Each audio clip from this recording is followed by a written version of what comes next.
Hello दोस्तों, मैं हूं विजेंद्र कुमार राय और आप देख रहे हैं साहित्य रश्मि। दोस्तों, इधर कुछ दिनों से मैं कुछ घरेलू कार्यों में व्यस्त हो गया था, इसीलिए मैं बहुत दिनों तक वीडियो नहीं बना सका।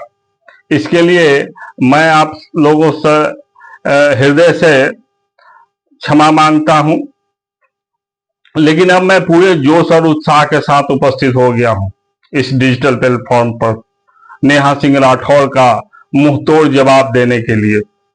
दोस्तों, जहां तक मेरी जानकारी है, नेहा सिंह राठौर का जन्म बिहार में हुआ है और उनकी शादी यूपी में हुई है।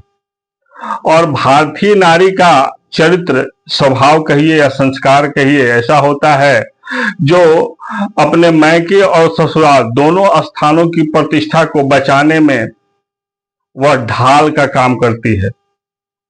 अगर उसके मैके में कोई कमी हो तो उसे अपने ससुराल वालों के सामने जाहिर नहीं करती और ना ही जाहिर करने देती है। और साथ ही अगर उसके ससुराल में कोई कमी हो, कोई बुराई हो, तो उसे मैके वालों के सामने जाहिर नहीं करती है। और ये दोनों ही स्थानों के मान मर्यादा और इज्जत को बनाए रखने में अहम भूमिका निभाती है। लेकिन नेहा सिंह राठौर की बेबाकी का जवाब नहीं है। उनका अंदाज अनोखा है। वो कहती है अपने गीतों में कि यूपी में काबा, बिहार में काबा। इस पर एक भाई ने प्रतिक्रिया देते हुए कहा था उनको कि यूपी में तहर भतार बा। तो इस पर नेहा सिंह राठौर की प्रतिक्रिया आई कि मुझे अपनी शिकायत से की कोई परवाह नहीं, मैं अपनी शिकायत सुनना चाहती हूँ, सुनती हूँ, पसंद करती हूँ, लेकिन भाषा की मर्यादा को बनाए रखा जाए।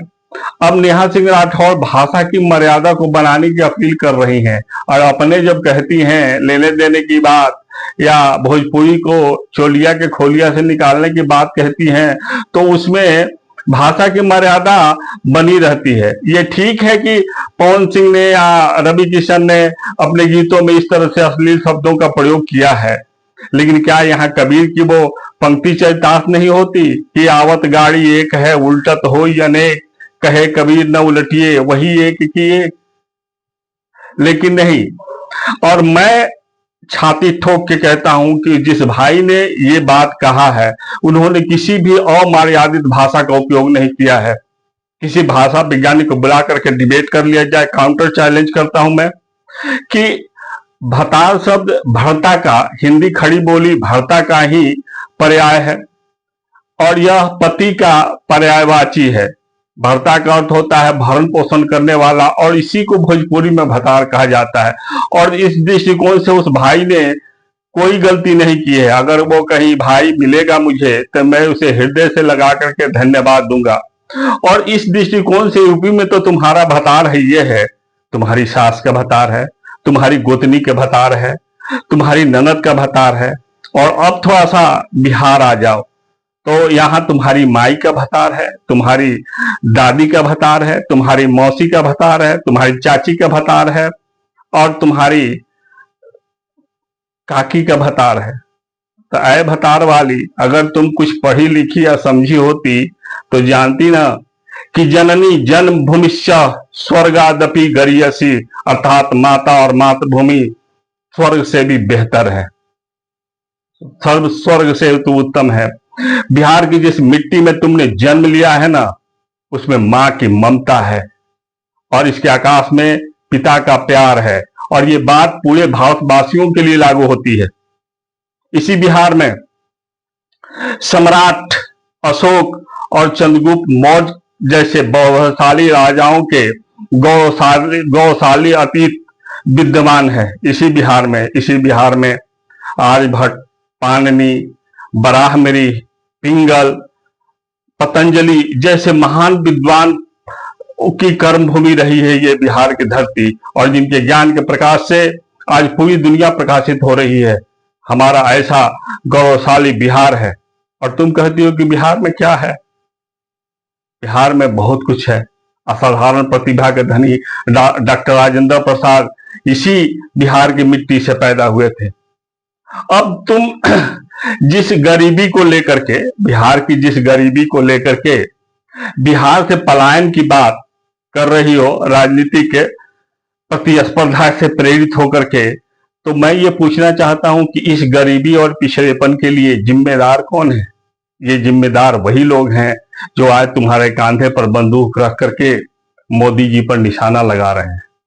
स्वतंत्रता के बाद से ही बिहार के दर्जन भर मंत्री केंद्र में रहे हैं और बिहार का विकास नहीं हो सका है। जानती हो क्यों? क्योंकि वो लोग अपने स्वार्थ की पूर्ति करते रहे, अपने हित की पूर्ति करते रहे, अपने राज्य के विकास के बारे में कभी नहीं सोचा उन्होंने। यही देखो, दक्षिण भारत के जो राज्य हैं वहां के नेताओं ने अपने राज्य के विकास के बारे में सोचा, महाराष्ट्र के नेताओं ने अपने राज्य के बारे में सोचा, गुजरात के नेताओं ने अपने राज्य के विकास के बारे में सोचा, इसीलिए वो विकसित हैं और हम पिछड़ेपन हैं। लेकिन बिहार किसी विकास पुरुष के लिए तरसता रहा। तो कहते हैं नहीं कि हजारों वर्षों तक नरगिस अपने हुस्न पे रोती है, हजारों वर्षों तक नरगिस अपने हुस्न पर होती है। बड़ी मुश्किल से बड़ी मुश्किल से पैदा होता है चमन में कोई दीदावर पैदा। बड़ी मुश्किल से होता है कोई चमन में, बड़ी मुश्किल से होता है दीदावर पैदा, चमन में कोई दीदावर पैदा। आज नीतीश कुमार बिहार के क्षितिज पर एक विकास पुरुष बन के उभरे हुए हैं, इसमें कोई शक वाली बात नहीं है। आज जितना बिहार में नीतीश कुमार ने सरकारी नौकरी दी है, इतिहास गवाह है, इतनी सरकारी नौकरी दूसरे राज्यों के किसी भी मुख्यमंत्री ने नहीं दी है और ये सिलसिला आज भी बस्तूर जारी है। और इतना ही नहीं, बिहार के उन दूर दराज क्षेत्रों में जहां शाम ढलते ही घोर अंधेरा छा जाता था और दूर से किसी डिबरी की मध्यम और टिमटिम आवाज प्रकाश दिखाई देती थी, जुगनुओं की आवाज प्रकाश दिखाई देता था और कुछ नहीं दिखाई देता था, आज वहां पर एलईडी और ट्यूबलाइट की दुधिया रोशनी रात भर झिलमिल कर रही है। प्रधानमंत्री आवास योजना से बने घरों में लोग पंखे के नीचे बैठ करके टीवी का आनंद ले रहे हैं। मनरेगा के तहत उनको काम मिल रहा है, आयुष्मान कार्ड के द्वारा उनका निःशुल्क इलाज हो रहा है, प्रति व्यक्ति 5 किलो अनाज मिल रहा है उन्हें, उनके बच्चे सरकारी स्कूलों में पढ़ रहे हैं जिन्हें पोशाक राशि, मिड डे मील, मध्याह्न भोजन, ये सारी सुविधाएं उपलब्ध हो रही है। इतना ही नहीं, अब बिहार की सड़कों का ये हाल है कि कोई भी व्यक्ति किसी भी जिले से 4 से 5 घंटा में पटना पहुंच सकता है। आज नल जल से बिहार के गांव में लोग शुद्ध पेयजल का उपयोग कर रहे हैं, जिससे उनका शरीर और आत्मा संतुष्ट हो रहा है। और बिहार जिस विकास के गति से दौड़ रहा है उसने सबको पीछे छोड़ दिया है। आज राष्ट्रीय विकास दर उठाकर देखो तो बिहार का विकास अन्य राज्यों से राष्ट्रीय औसत राष्ट्रीय दर से भी आगे निकल रहा है। और बिहार के विकास का जितना श्रेय नीतीश कुमार को जाता है उतना ही श्रेय मोदी जी को जाता है। मोदी ने कई बार कहा है आकर के यहाँ कि मैं बिहार के विकास में पीछे नहीं हटूंगा, हर उसके आवश्यकता की पूर्ति के लिए मैं तत्पर हूं और रहूंगा।